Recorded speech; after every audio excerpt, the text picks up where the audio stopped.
আসসালামু আলাইকুম রহমতুল্লাহ। আজকে অসম্ভব ভারাক্রান্ত হৃদয়ে আপনাদের সামনে হাজির হলাম। এ পর্যন্ত হামে গতকালকে পর্যন্ত 400+, আজকে আবার 6টি শিশুর মৃত্যু হয়েছে। অসম্ভব দুঃখজনক একটা ঘটনা।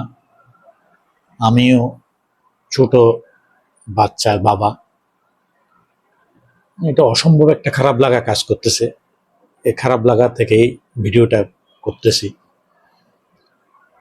আমি যতটুকু অ্যানালাইসিস করলাম হাম সম্পর্কে, হাম যদি 9 মাস বয়সে একটা ডোজ, 15 মাস বয়সে আরেকটা ডোজ, এই দুইটা ডোজ দিলে হাম শতভাগ ঠেকানো সম্ভব।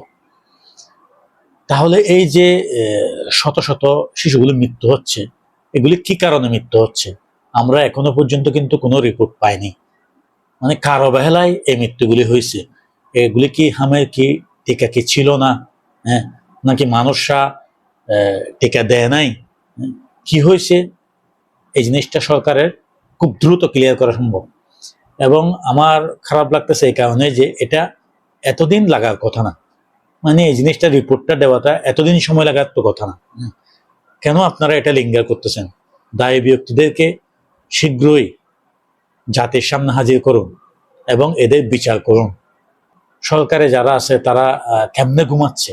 আমরা সাধারণ নাগরিক হিসাবে সরকারের কাছে এই জিনিসটা দ্রুত বিচার চাই।